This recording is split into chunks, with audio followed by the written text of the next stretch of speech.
First win for Russell Wilson, but it wasn't pretty. No, it definitely wasn't pretty. I'm glad for them to get their first win, get it out of the way, and keep the momentum going forward. But there's a lot of things they still need to clean up. The red zone offense and the penalties were what they struggled in the very first game, and they continue to be the Achilles heel for this team. So hopefully they can get that figured out in the games moving forward.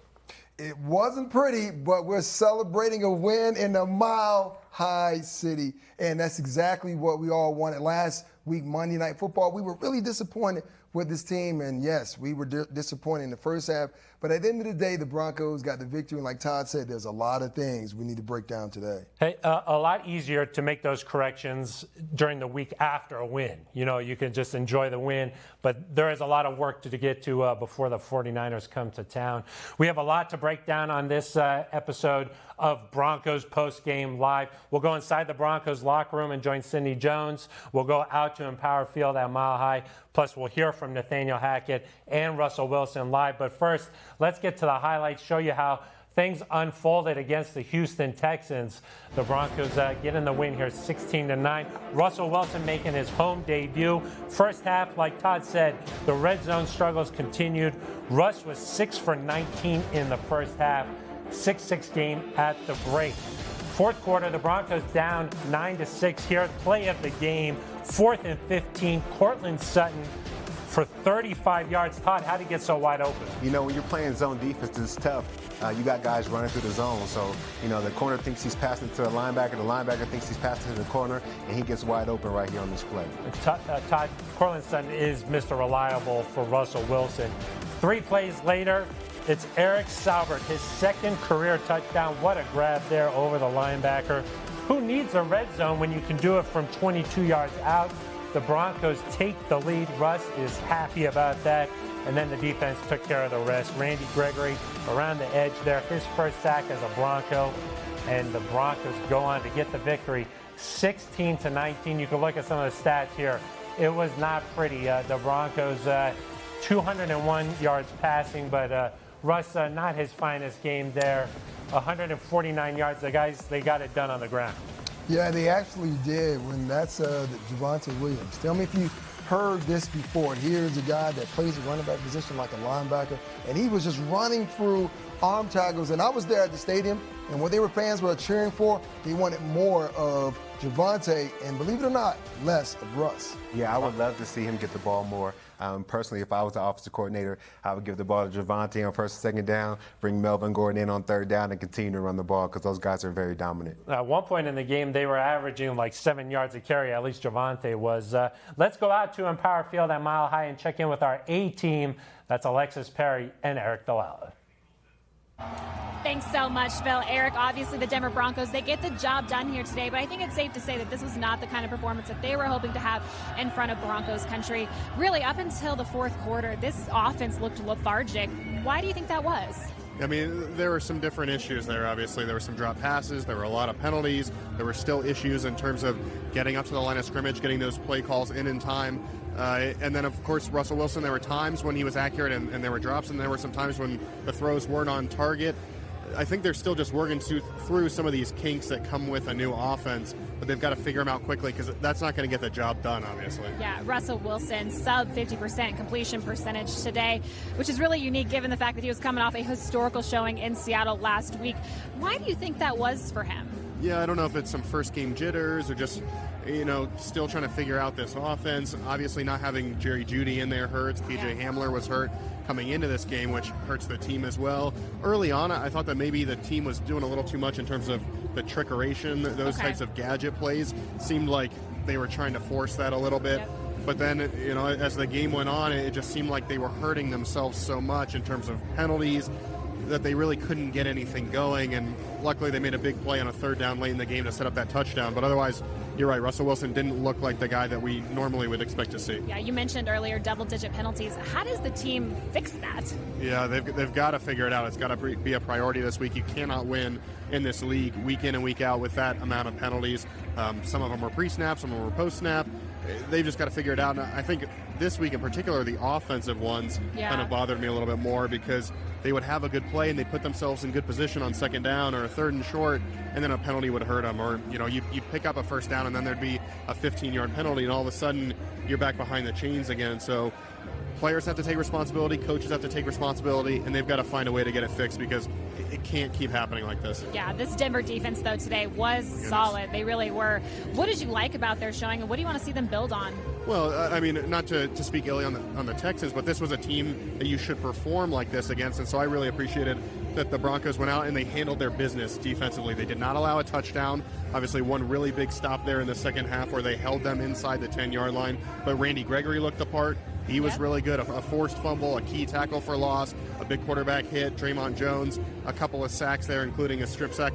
Alexis, I hope the Broncos start getting luckier here because they've forced, I think, 5 fumbles now and only been able to recover one of them. But from run defense, pass defense, they looked good all the way around, and that's what you want to do against a second-year quarterback.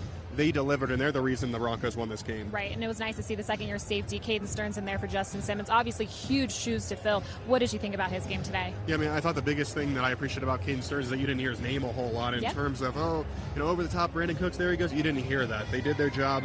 I was most worried about the communication with this team, with this secondary, because of how much Justin Simmons means to them. And the fact that that wasn't really an issue, I think, speaks to the coaching, Ejiro Evero. It speaks to Caden Stearns. It speaks to Kareem Jackson back there. And, of course, they survived the loss of Pat Surtain II, who went out in the second quarter. And so a lot of missing pieces back there.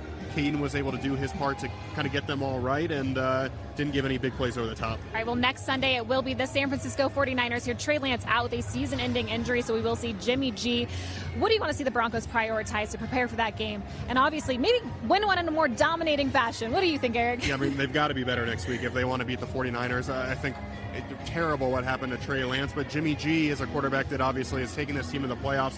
He knows how to win right now. It might make them more dangerous kind of in the short term, and so Broncos have to clean up the penalties. They've got to be better on offense, score points in the red zone, still 0 of 6 in the red zone, and then defensively, you've got to make plays when you have the opportunity to make them. That should put the Broncos in position to earn a win, but going to need this place to be loud. Sunday Night Football, going to be exciting atmosphere, and hopefully we see more of what we saw in the fourth quarter here as opposed to the previous 3. And now more from Phil in studio. Back to you guys. Thank you very much, Alexis. Looked like a happy scene down there as the Broncos get the victory over the Texans, 16-9. We're back here in studio with Todd Davis and Nick Ferguson. Guys, happy to get the victory, but there's a lot to clean up. Particularly, it seemed like maybe communication from Nathaniel Hackett out to Russell Wilson. Yeah, there was numerous times throughout the game where it felt like their communication just wasn't on point. I know that they had to burn 3 timeouts in the second half. Luckily, it didn't come back to bite them. And have them needing timeouts when they didn't have them. But it just seemed like they didn't get, the communication quite down. I know week 1, that was some of their issues. Red zone offense, penalties, and communication. Still looks like that communication needs to get better. Well, first of all, I mean, we shouldn't be at this particular point. I know it's only second week in the season. We have some really experienced coaches. They're still trying to learn this roster, and the roster's trying to get to learn these coaches as well. But you cannot be in these types of situations because if we were playing in Seattle, yes, I understand. But you're playing at home where the crowd was really quiet and you still can get the play in. What that tells me is that whomever is designing these plays, whether it's Coach Hackett or whomever else, I mean, they're coming in entirely too slow, and they need to speed that up. On the other side of the ball, the defense did a great job today. I know you guys are watching the defensive side of the ball. Really bailed the Broncos out because 9 points, I mean, that's a heck of a game by Ejiro Evero's crew. Yeah, that's always a win. I know when I played, one of our goals was the whole team's under 17 points because of how dominant offenses are in the NFL. So to hold the team to 9 points, they really had did a great job. I know they only had 80 yards rushing and 153 yards passing. That's a great day for the defense. I feel like the guys that came in and stepped up played really well. I know Caden Stearns had to step in for Justin Simmons, and I feel like he did a great job. Let's go out to Empower Field at Mile High now, where Broncos head coach Nathaniel Hackett is meeting the media. Yeah, Coach. Operations still seemed like it was a struggle here and there. And then could you address that? And then also what you did different there in the final quarter? Yeah, we're just going to have to be sure we evaluate everything, whether it's getting the personnels out there or lack thereof, and making sure the plays coming in nice and clean, and just getting into the huddle and out of the huddle. So we just got to keep talking about that. I'll talk with Russ, find out anything that I can do to help him make it better. And, that's inexcusable. That's on us. That's us hurting ourselves. Yeah, I mean, they started operating at a high level. I mean, that was a great catch by Saubert on that seam route right there to ended up being the go-ahead winning touchdown, which was awesome because, sometimes you just got to go up there and make a play. But that was really good to see, and we just got to keep getting the guys in a rhythm. Got to make sure we get Russ in a rhythm. I think, obviously with Jerry, losing him, I think that kind of stymied us a little bit. But I love the fact that a lot of guys stepped up and made some plays. Nate, two for you. Did the trainers give you any word on Surtain and Judy? Yeah, both of those guys will find out more tomorrow. We've got the shoulder for Pat, and we have the ribs for Jerry. They obviously didn't come back to the game, but we'll be able to find out more tomorrow. And then Sutton over 100 yards. What impressed you about the way he was able to get open against Stingley today? Yeah, I mean, I thought, just the whole staff did a great job. We started targeting him quite a bit, and he made some huge plays. I mean, that third down play, third and long, was absolutely a thing of beauty. And then he made some, just big plays across the board, and that's what you need. You need your captain, like a Cortland, to step up in those situations, and he and Russell did. Coach, the defense held them to just 3 field goals, including that stop inside the 10-yard line. What can you say about their performance and how critical the defense was to keeping this team in it? The defense has been spectacular. I mean, 2 weeks in a row. I mean, they are exactly what they've been, and they're just getting better. And we had a lot of guys slowly get out from the corner standpoint, and the guys went in there and stepped up, and I thought that was awesome. Caden, he had to come in.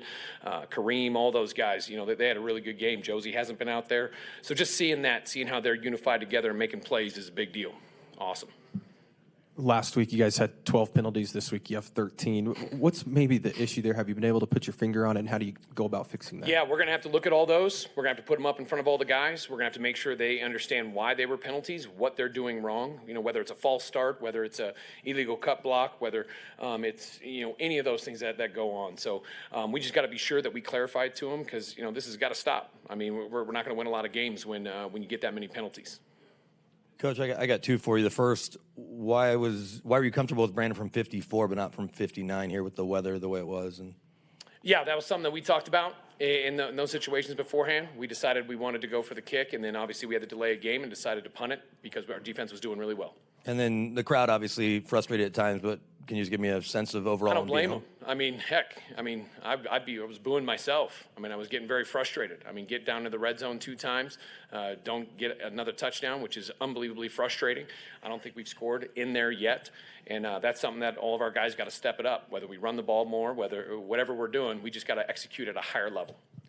The red zone struggles continued today. Yes. You've chosen to pass nearly 3/4 of the time versus run, even though the run game has been successful. Is there something you're seeing downtime? Yeah, when we got down there, we wanted to give Cortland a chance early, and looked like we had the touchdown, and then ended up calling out, and then had the same thing, and we wanted, Russ decided to throw that one on there, and we gave him the go on that one, didn't come down with it, and then when you're in a third down situation, decided to pass it, and that was just kind of that first one. But there were definitely some things that we liked in the pass game because of how they put everybody in the box. So, but in the end, we got to be able to run it down there. We got to run downhill, and might have to run over somebody. Yeah, Coach, your receiver. All right, so that's a live listen in there to Nathaniel Hackett at the podium. You're watching Broncos Postgame Live. We're here in studio with Todd Davis and Nick Ferguson.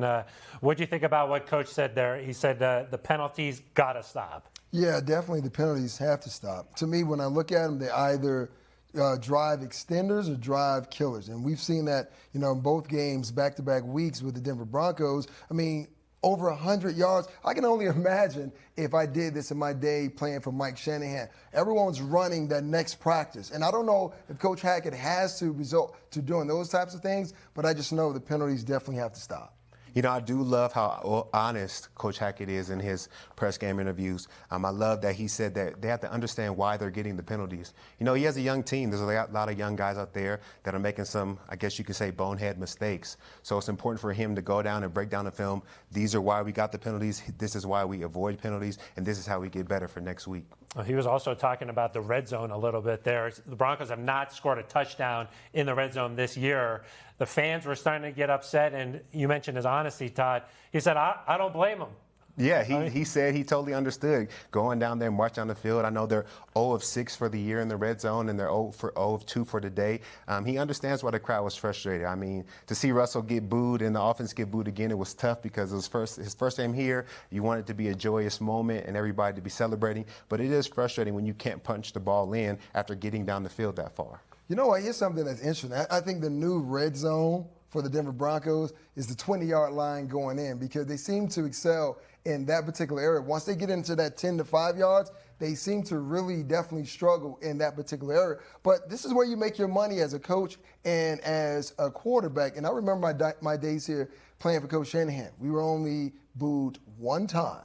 It was against the Miami Dolphins. So at the stadium today, I heard too many boos, and hopefully that's enough to get this offense rolling. And the offensive coordinator, Justin Houghton, he's going to have a task for himself come next week facing against the San Francisco 49ers. What is it, Nick? Because it seems like they can move the ball well, in the middle of the field. They're getting chunk plays. Things are coming easily. But right when they get down there, it seems like within the 5-yard line, they just can't do anything. Well, Phil, there's not a lot of room down inside that red zone. I can tell you. So there's only so many plays that you can go to as an offensive coordinator, and this is where you rely heavily on your quarterback to extend plays. There was one play, I think it was in the third quarter. I think it was Russell threw the ball to Javonte Williams. Once again, incomplete pass, but if you go back and look at the play, there were 3 yards right in front of Russell. He has to become really selfish when it comes to making plays in the red zone. Pull the ball down and run it in. You think you want to see Russ run it a little bit more? I would love to see him be more mobile and really use his legs to extend plays and extend drives. And just like you said, in the red zone, him being mobile will be clutch for the Broncos moving forward, for him to be able to extend plays and even score touchdowns. Yeah, that's like another dynamic the defense has to account for is maybe Russ will just take this in himself. Well, the defense saved the day here today for the Broncos. Let's go out to the Broncos locker room and check in with Sidney Jones. We're inside the Broncos locker room here with outside linebacker Randy Gregory. Randy, the defense had a really good night, kept the Texans from getting into the end zone. What worked so well on defense here? I think we just stayed together, At the end of the day, guys got to step up and make plays. I know it sounds cliche, but, keep it simple. That's what we had to do. And, a lot of guys showed out. I think we did a good job getting pressure on the quarterback, stopping the run, especially in the second half. And that's kind of what you expect from the guys we have on this defense. Looking at this red zone defense specifically, you guys held the Texans to just 3 field goals. What was working so well there, and what was the mentality of that group? Bend but don't break. I think a couple times we got caught, on our side of our side of the 50, and had to make something happen. We did, help them the field goal. That's the main goal. When you get that point in the field, is not giving up a touchdown and trying to hunker down. So. We got to do a better job of getting off the field on third down so we don't get down there and things like that. But as far as our finish, I'm really proud of the guys, including myself, how we finished the game off. Well, Randy, first game here at Empower Field on Mile High this season. Your first game in front of Broncos country. What'd you think? Good energy. A lot different environment for me. I'm used to playing in the dome, and but it's good to go out there in the grass. Great fans, great energy. Got to calm down on the booing and stuff like that, but we'll take care of that when we find some more success throughout the year. Well, Randy, I appreciate your time. Congrats on the win. Thank you. Phil, back to you. Thank you very much, Sidney. He says we got to calm down on the booing. We'll have a lot more to say about that here in just a second. The Broncos had 3 sacks against the Texans, kept them out of the end zone. So we're going to be talking about the defense. Let's go back to the podium and listen in as Draymond Jones meets the media. Could you just take us through the way the defense performed today, especially the defensive line, a few sacks, yourself included, and just being able to slow them down? We just knew it was one of those games where we needed to, nut up a little bit and then shut things down because which happens all the time in the NFL. Offense still is trying to get rolling. It's only week 2, and, they needed us a little bit, and we stepped up. Draymond, 2 for you. One, what was working so well for you in particular? And then secondly, just kind of what's the mentality on those final 2 drives as they're trying to tie the game? Working so well with me was the game plan. They called it. I was able to execute it. It's a big testimony to how smart the coaches are that we have from Coach Dick's son up into Coach E. And they're calling a hell of a game, and, I'm just doing my part. And then those last 2 drives, what was the mentality there? Mentality was to shut things down. We knew couldn't be comfortable. We're only up 7. There's a lot of football left to be played, and that team was moving the ball pretty well. I mean, the Texans are a really good team, regardless of the record right now being 0-1-1. Draymond, I know most of the penalties came on the offensive end, but how deflating is it to see all those flags on the field? It's not deflating. We understand that it's very early in the week right now. It's only week 2, going to week 3 now. I can't really say too much because I got a face mask. I mean, I think it was BS, but at the end of the day, I got that penalty too. So I got to be better at watching where my hands go. And the offense is going to pick it up. They're going to find their P's and Q's and get everything together to where they're not committing so many penalties. Draymond, it's only 2 games that Coach Evero's called, but does he seem like he's pretty comfortable with what he's dialing up for y'all? I mean, I hope I don't sound too biased, but I think he's a top 3 DC right now. I mean, his defense is looking like a top 3 defense from dark side up into the back end. We're looking shut down through and through. What has maybe Randy brought to this team? We've seen it through 2 games. He's forced a couple fumbles and obviously really good in the pass rush. What has he just brought to this team? Just a new approach and edge. I know these past couple years, Von has that edge, but he's not super talkative with the edge. Chubb, he plays rough and dirty. Not dirty, but he plays rough and tough, and so does RG. And, Randy's a crazy mofo. I mean, I don't know him like I know him. Draymond, can you speak to kind of the belief that you guys had that if you kept getting those stops and gave the offense the chance that Russ was going to eventually kind of make things happen and get the win? Yeah, I mean, we have a lot of faith in number 3.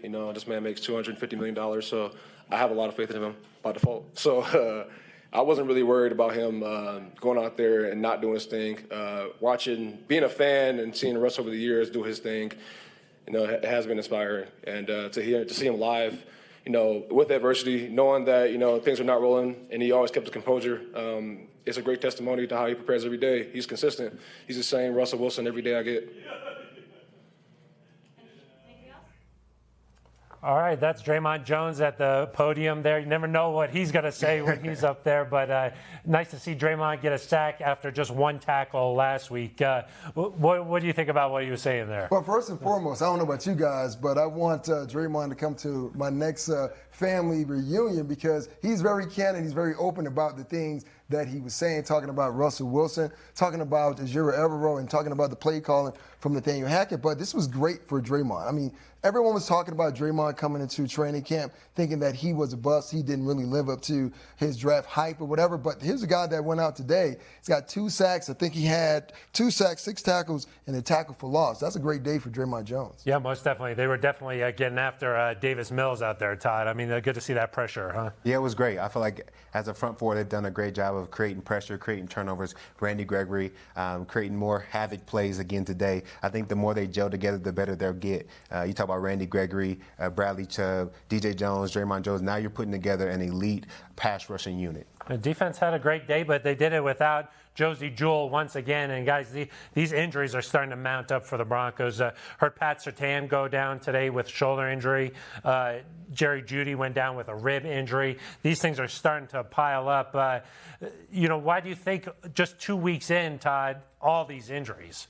I don't want to bring it up, but I think I have to. What? Don't do it, Todd. Don't you do it. Playing in the preseason. Are you serious? You can warm up a little bit. Wait. What does the preseason have to do with the injuries today? Because you get your body warmed up. A lot of these guys are getting injuries from having to fight to play through an entire game after sitting on the sideline for multiple weeks. You know how it is to play an entire game on the football field. It's taxing on the body. So sometimes you're going to get nicks and scrapes and shoulder injuries and quad pulls because it's your first time exerting yourself to that extent. I'm sorry. I totally disagree with Todd because the injuries that were sustained today by Jerry Jeudy wasn't because of preseason. I mean, he sustained a rib injury because the defender came down on top of his body. You can't get that in preseason. And then PS2, a shoulder injury. To me, these injuries happen. Look across the league.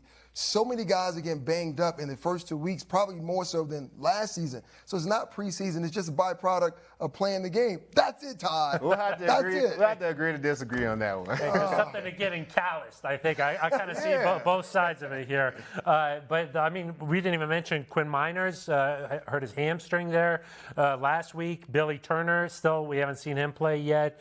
KJ Hamler working his way back. Played last week, but still working his way back from that knee and hip. And K'Wan Williams was playing with a cast.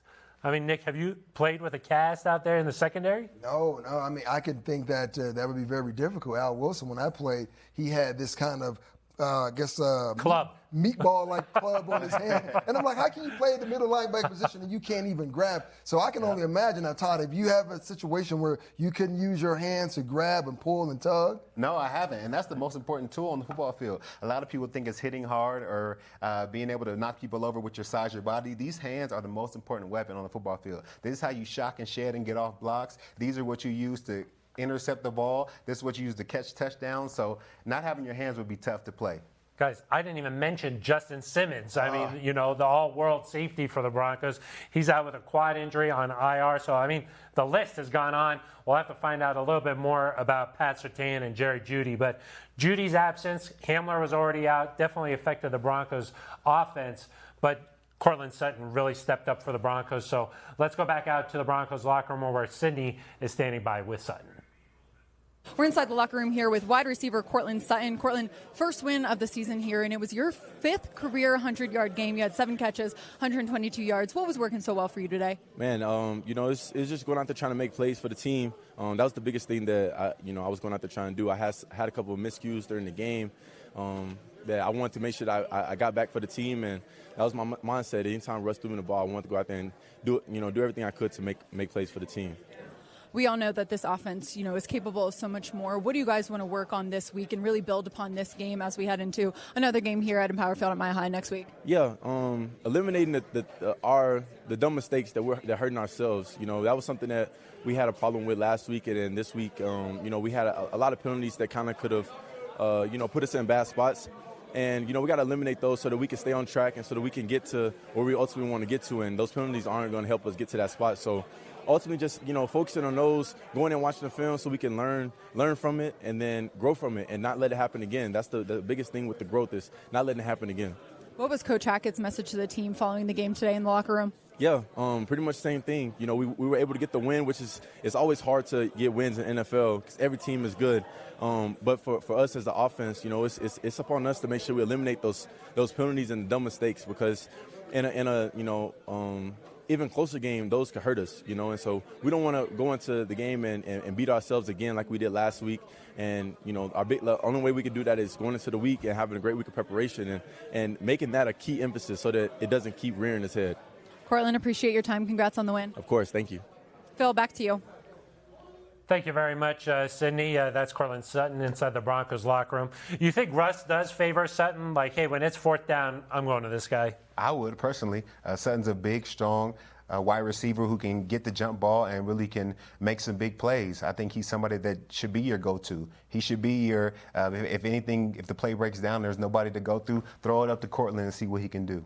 Every quarterback in the NFL has one of those type of receivers who they rely on, and any time in a tough situation, they become their go-to guy. In this situation, Jerry Jeudy going out, no KJ Hamler, now Sutton became that go-to guy. I'm happy for him. 122 yards, he was targeted 11 times. This just tells you about the chemistry that could develop between Cortland and Russell, but it also points out a huge problem for the Broncos moving forward. A receiver room that was once had a lot of depth, now it's been depleted by injury, so well will the Broncos go to fill those voids in the wide receiver room? Yeah, of course, the Broncos lost Tim Patrick with the torn ACL during training camp. Talking about those penalties, though, more 13 for 100 yards. How do they correct that? Because we heard Nathaniel Hackett say, look, rhythm is important for the offense. They never found that rhythm today. I mean, it was well into the 4th quarter before they were able to string some stuff along. Yeah, it seemed like a lot of those penalties kind of stalled or stopped their drives. I think it's important for them, like Coach Hackett said, to go back to the film and figure out what we're doing wrong to cause these penalties so that we can extend drives instead of stalling ourselves, maybe at the 50-yard line. One of the reasons I think these penalties are taking place, there's no cohesiveness with that offensive line. You still have Billy Turner, who's still out. Graham Glasgow is in for the injured Quint Miners. So there's a lot of communication issues. That word continues to come up. It shouldn't, but now, from a defensive standpoint, you're happy that they're happening on the offensive side of the ball. Not to point the finger, but to say, well, how can we correct these things? But I still think with adequate practice and timing and adequate play calls, the Broncos can definitely correct those. Yeah, I mean, one of the worst sort of sequences was when they didn't get the call on third down with Andrew Beck trying to maybe option it there. Then they were going to kick the field goal, but there was the delay of game. Then they had to punt. I mean, those sort of sequences, that could be something where you later in the game you look back and you're like, that hurt us. Yeah, I think it definitely did. It seems like there's a little bit of uncertainty about what to do next if we don't get the first down on 3rd and 2. I think it needs to be knowing if we don't get this third down, these are our two options, and we have to make a swift decision on what we're going to do to move forward. But this is where your coaching staff, the people who are in the booth, this is where those individuals come in. Those individual coaches have to be thinking 4-5 plays ahead. We're talking about playing chess, not checkers, but this is where things definitely have to improve. And you're right. There's a level of uncertainty with play calls coming in back-to-back weeks. That's a definite problem. How do you handle that? Because obviously he wants to be communicating with Russ. Hey, what do you like here? What are you seeing here? How do you handle that? Or do you just say, hey, we're running this? Well, as a head coach, you decide. I mean, you say, well, this is what we're going to run on this particular down. We'll go ahead and run it. If we don't succeed, then it's on me. Now, if it's poor execution, then it's pretty much on the player. But most coaches will go to the podium after the game and take the onus on themselves. But this is a case where Nathaniel Hackett has to say, I'm the head coach. I have to delegate to all the coaches and overlook all the players. I'm going to let Justin Allen be the offensive coordinator and allow him to do his job. That's why you hired him as the OC, right? I mean, that is the idea. So let him do his job. I think that, or either give the reins to Russ. I know when Peyton Manning played here, he had a lot of options to what play was going to be next. He could audible, he could change plays, he could make whatever choice he felt like will be best for the team at that moment. I think they can give some of those reins. He's an 11-year veteran. He knows what plays work and what plays have been working. He's the quarterback. He's the one that's been playing the game. He understands the rhythm. Give him a little bit more freedom to be able to call what play is next based off of what he's been seeing all game. Do you think that Coach Hackett has too much of a grip on what's going on offensively because he knows there's a lot of pressure on him being a first-time play caller and head coach? Do you think that's the fact what's happening? You know what I really feel like is the problem is I feel like they discussed the plays a lot. Like him and Russ talk through plays, throughout the game, wherein I feel like it should be one person making the decision, whether it's Coach Hackett or Russell Wilson. Somebody needs to step up and be like, this is what we're going to do. This is the play we're going to run. Not so much back and forth on every single play and decision. Yeah, I mean, there's a lot going on down there. You got people in your ears. The play clock's running. There's, the next play. It's like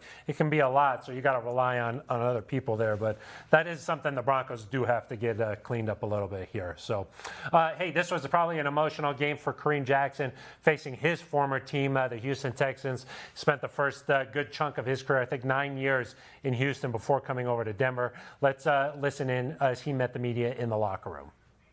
Talk about how they played, even without 31 out there. Yeah, that's me. Childish. I think we played well.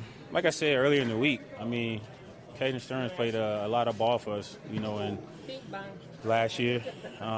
Smart, instinctive. Obviously, there's no replacing Justin and what he does for this defense. His leadership, as well as his playmaking ability. But, we pride ourselves on the next guy stepping in and being able to, come out and play at a high level, with no drop-offs. So, I think as a group, we played well today. Obviously, you have to look at the film to really be able to determine it. But, all in all, it's felt good to get in the win column. For you personally, does it still feel good to get a win over the Texans? Yeah, always feel good. Obviously it's been a while since I've been there. It's a lot of turnover, since I've been there, but regardless of who we're playing, it always feel good to get a win. DeMar Mathis comes in, obviously with Pack going down, plays a big role. What'd you make of his performance today? And do you say anything to a guy like that who gets forced into duty mid-game? Yeah, I think he played well. I kind of talked to the guys after. I just told them, regardless if you're a starter, you have to prepare like a starter because you never know what can happen. You have to, go in and play. Pat going down, him stepping in, I think he played well. He has a ton of ability, but, like I said, we pride ourselves on being a group of guys that, one guy go in, the next guy step in, and there's no drop-offs. Since that first half against Seattle, the defense has really shut everybody down now. Yeah, obviously that first half, we didn't play to the standard that, we expect of ourselves. Obviously coming out that second half, playing a little better. And for us, it's just all about stacking days and stacking weeks together. We have to have that type of performance every week, but we have to prepare like that as well. Is it bigger when you see the offense struggling like this? You guys really put it on yourselves to say, hey, we can't let them in the end zone? I mean, we're a team. Offense struggle, we have to step up. That's just the way it goes. When they're rolling, we still have to step up. For us, it's all about getting them as many opportunities as possible. So for us to be able to get some stops today, with them struggling, like I said, it's a team effort. That's how it goes sometimes. Thanks, Kareem. No problem. Thanks, Kareem. All right, that's Broncos safety Kareem Jackson inside the locker room. The Broncos get the victory, 16-9 over the Houston Texans. You're watching Broncos Postgame Live. I'm Phil Milani inside the studio with Todd Davis and Nick Ferguson. The Broncos did play complimentary football there. When the offense wasn't clicking, the defense was keeping them up. How did you feel like Caden Stearns did, Nick, stepping in for Justin Simmons today? Well, I love what Caden Stearns was able to do today. 6 tackles to tie Draymond Jones and Kareem Jackson as far as leading his team in tackles. And that was kind of the biggest concern coming into this week's game. With Simmons being out for 4 weeks, how would Caden Stearns actually handle being in a game, whether it was, dare I say, was a must-win for the Broncos at home? And I think he did a great job. Here's the thing for me. When they're not calling your name, that is a good thing. So Caden went out there and he played well. Now he's going to have to stack games because San Francisco's coming in and Kyle's going to want to run the ball. What do you think? The tackling seemed better today from the Broncos. It just seems like the defensive operation was just a lot smoother. Really, since that first half in Seattle, things were looking a lot better today. Yeah, I really think they started clicking. I think they took the last half of the Seattle game and really brought it to this next one. They tackled really well. It felt like the communication was on point. I know that Caden was able to get practice knowing that Justin was going to be out. Sometimes when you know that a player is going to be out for an extended amount of time, it allows you to prepare a little bit more because you know you'll be the starter. And I think it paid off for him today in the game. Because that's kind of the worst thing. When the starter goes down, it's like the third quarter, and then they tell you, hey, Nick, you have to go in. And you're like, what? What do I have to do? And you have to get through those first couple of plays because there's a little nerves that you are dealing with, but you're absolutely right, Todd. The fact that Caden had some time and he was notified that he was going to be the starter, he got a good night of sleep. He got to the stadium a lot earlier than he typically would to make sure that he walked the field to figure things out. So I think the Broncos are in good hands for the next 3 weeks now. What are you talking about? I thought these guys, they all prepared as if they were going to play. Isn't that right? That's what they say. That's what they say, but Yeah. Okay, all right. Hey, Caden Stearns, a second-year player, got a little bit of action last year, but stepping up for Justin Simmons. And Justin will be missed the next 3 games at a minimum.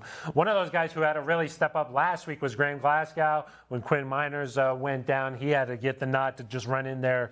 How do you feel like the offensive line did today? I think they're starting to gel better as a collective group. I like the way that they're running the ball or being able to run block. I think they're a much better run blocking offense than maybe a pass blocking offense. So I think that the offensive coordinator, Justin Otten, should really lean on that run blocking ability, give those powerful backs the ball, and let your offensive line do their job. The one reason that offensive linemen love running more so than passing, because with running, you can set the tempo. You're firing out. You're hitting guys in the mouth. And I'm glad there was no end zone call where Graham Glasgow was saying that he could not hear. So he had a chance to fire out, set the tone, and knowing as though he had Javonte Williams and Melvin Gordon. And Javonte Williams, what a heck of a day for him. Yeah, Javonte Williams is tough to bring down. I was talking to you about that. I was like, why is he so hard to bring down, Todd? And we really couldn't put our finger on it. I mean, he's strong, he's fast, he's quick. I think the way that he runs is most guys never get a full piece of him. They're always getting like a little bit of the shoulder, a little bit of the legs, and he's able to evade those tackles and really make more yards. I love to watch him after his first contact. A lot of his first contacts happen in the backfield, and he's able to extend those plays and get positive yardage when it should have been a dead play. He's got that Marshawn Lynch type of attitude when he runs the ball, because it's like, I'm going to run through your face type of thing. And you're right, he does a great job of making sure that his body is really small so defenders can't get a nice shot on him. But one thing for me that stands out, he keeps those legs turning. It makes it really hard for defenders to bring him down. 15 carries for 75 yards for Javonte Williams. Melvin Gordon, 10 carries, 47 yards. So that duo had it going today. With the offensive line and Russ, he likes to get out of the pocket. He likes to run around. Is that harder or easier for an offensive lineman? I think it can be harder at times. They have to understand where he'll be before he makes his next move. And you saw some sacks given up today because the O-line was blocking him a certain way and Russ turned right into it. That's still something they have to gel and continue to get better at, knowing where he wants to be and roll out of the pocket so they can petition their blocks a little better. Well, that's the pros and cons of having a mobile quarterback. I mean, he can make you look great sometimes when you get beat across your face and he escapes and get out of the pocket, but also he can make you look bad because you're doing a great job blocking on the perimeter. Then all of a sudden he scrambles out and now a guy gets a sack. But you're right, Todd. It's all about making sure you constantly practice. But if I'm the offensive lineman, I'm talking to Russ and say, well, when things start to break down, where do you like to escape? Because on the defensive side, that's what we're looking at. Where's a quarterback escape route? Is he escaping to his right or his left side? So that's one way that he can help out his offensive line. I think Russ does like to get out to his right, but one time today he tried to go out to his left, stumbled over Garett Bolles' legs there. Let's hear from Garett Bolles. He was talking inside the Broncos locker room. But I'm very grateful for, coming out with the W for sure. Garett, tell us about red zone and the toughness of running and executing in the red zone. 0 for 6 now in terms of touchdowns, and you're 0 for 5 in terms of from 3 yards in. Why is it so difficult to get executing the right way in the red zone? I mean, you're going against the best guys in the world. I mean, it is what it is. They get paid too. They're making plays down there. We just got to keep grinding. We got to keep doing our job. We got to trust our coordinator. We got to trust number 3. He's been in these situations before. I have full faith in him. I think our line's the best line that I've been a part since I've been here. We're doing everything possible that we need to do. Just the ball's not bouncing our way. But we're 1-on-1. We should be 2-0. But that things happen. We learn from that because like I said, it's hard to win. But when you do win, it's a great feeling. And I'm excited to build on this and then keep fighting. You won a football game. Did you guys take a step forward as a football team today in the way you executed the play? Absolutely. I thought our communication was great. I thought our line did a phenomenal job protecting. Like I said, we ran for 150 yards. I mean, anytime you run for 150 yards, you're giving your team, your organization a great place to get a W. So when we did that today, I'm just thankful that we came out with one. Garett, I saw you walk up the field, put your arm around Russ. What's the conversation like with him after a game like that? And what's his message? Listen, man, I'm not going to let that guy walk off the field by himself. It's our job to keep his jersey as fresh as possible. So I stay back with him. But I have a great relationship with him. I love him dearly. We've known each other for a couple of years now, and I'm thankful he's here. Like I said, I almost got drafted there. So now, but then the Broncos came up and got me. So I'm very thankful that he's here with me. We've talked about joining forces over the last couple of years, and so now that we're here, it's a dream come true for sure. That's left tackle Garett Bolles inside the locker room there. When they were heading off the field in Seattle, he put his arm around Russ as they were walking off there. That kind of bond is crucial, right, Todd? It's very important. I think that's one of the strongest bonds that needs to be on the field. The quarterback and his offensive line, and then also the quarterback and his star receivers, which would be Cortland Sutton and Jerry Jeudy. It's important for them guys to love you and want to protect you as much as you can. Kind of like the blind side. That's your brother. You don't let anybody get close to them, so they're building that chemistry. Yeah, that relationship is so important, and you can definitely see it on the field. And Garett Bolles, I mean, he's a big guy, but he has somewhat of a soft heart. And knowing as though your left tackle means that much, and he's looking after you as a quarterback, that should say a lot to Russell Wilson. And you look around this league; it's 32 teams. I can't say that the relationship with a lot of quarterbacks are the same as with their offensive line and vice versa, but that is a relationship that you can nurture and make this offensive line and the quarterback position much better moving forward. We've seen on social media those guys, they go out to eat. I mean, they're building that bond here. And it's just 2 weeks in, so this thing might take some time before they can really get rolling. I mean, that happened with Peyton Manning. Yeah, it definitely takes time. Communication takes time, building chemistry takes time, and winnings takes time. I know everybody expected the Russell Wilson train to come in here and lead us to victory right off the bat, but it's going to take some time. They're still getting some things ironed out. I think they're still on a good path. They have to figure some things out, but it'll just take some time.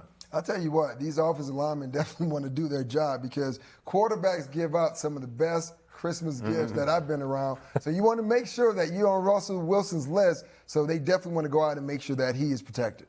Okay, well, one guy that Russell Wilson has a connection with is Eric Saubert. He had his second career touchdown today. Let's listen in as he was speaking inside the locker room. Yeah, I mean, either way you look at it, we're of the always improving mindset, so we're going to keep getting better every single week. Like I said, it's scary what we can do. We get rid of those penalties, we execute in the red zone, we're going to be a really good team. So And we could hear the excitement outside the locker room at the end there. So game balls being passed around a lot better after a win than what happened in Seattle, right? Good bounce back game. Feels much better. So it's going to be a good night. Very good. Eric, appreciate the time. Appreciate it. Thank you. Okay, guys, we'll send it back to you. After last week, you talked about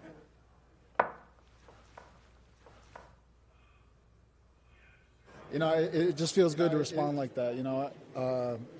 All of us were so close. So, when an opportunity is there and you can execute like that, it feels good. Let me ask you about this. When you're going through a game like that and things aren't going your way, the crowd's being loud and vocal and giving their thoughts, is it hard to stay locked in and know that, hey, we're going to break one eventually?